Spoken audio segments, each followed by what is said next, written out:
Park संहिता अध्याय दूसरे के 25वें श्लोक में श्री स्वामी अनुभूतदेव अनुरागी जी महाराज समझाते हुए कह रहे हैं, कर्माणाम अकर्मे च अकर्कम कर्मेषु पश्यन्तु निर्बन्धम येत पश्यन्ते च निष्काम कर्मेषु अबन्धम।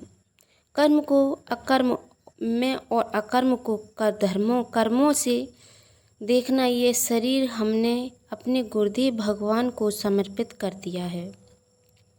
अब जो भी कर्म इस शरीर से हो रहे हैं उनको मैं नहीं करता हूँ, ऐसा जानकर कर्मों को करता हुआ अपने को देखता है।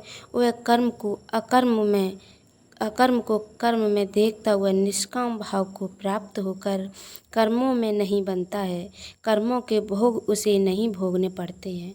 गुरु महाराज जी बता रहे हैं, जैसे जब गुरु महाराज जी दीक्षा देते तब कहते तन मन धन अर्पण किया, तो धन कहते हैं हमारी सारी संपत्ति आ जाती है गुरु महाराज जी को।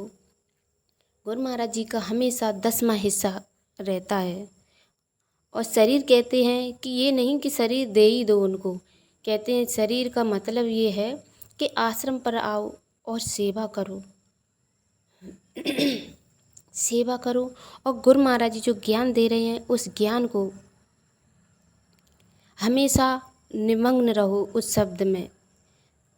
और किसी भी अगर धोखे से भी कोई भी कर्म हो जाए तो कहो मैंने तो अपना शरीर गुरु महाराज जी को ही दे दिया है, तो मैं क्या कर रहा हूँ वो ही कर रही हैं, तो ये कर्म का फल आपका नहीं होगा, इसका अकर्म हो जाएगा। कितने अच्छे शब्दों में समझाया है। और बता रहे हैं 26वें श्लोक में कि कर्म वासनाम च तितृषेयम बंधनम कारणम निर्बंध सर्वदम प्रतिज्ञात्वम कर्माणम कुर्वन्तु।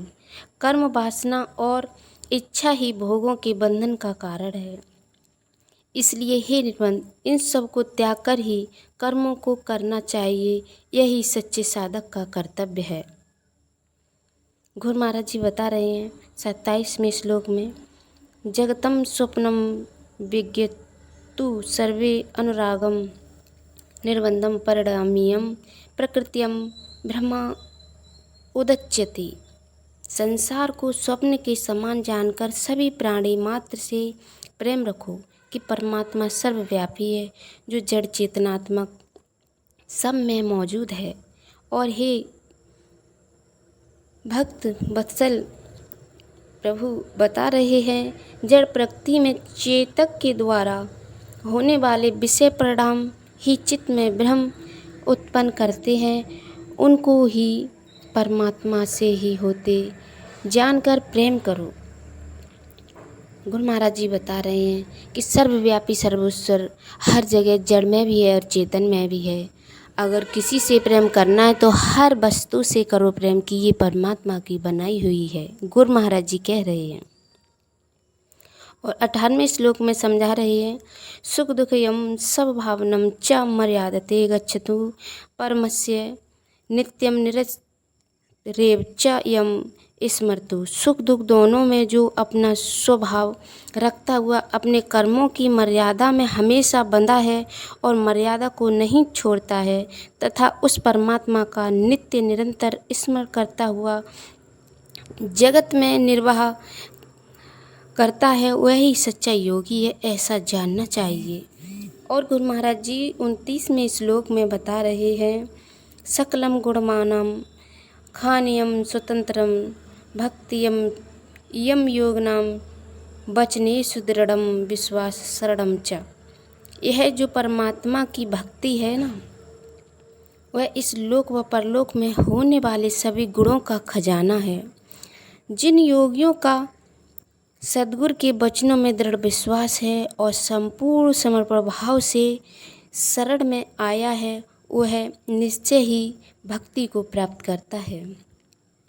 गुरु महाराज जी कह रही हैं कि परमात्मा की भक्ति करना इस लोक में और परलोक में हमारा सर्वश्रेष्ठ खजाना है।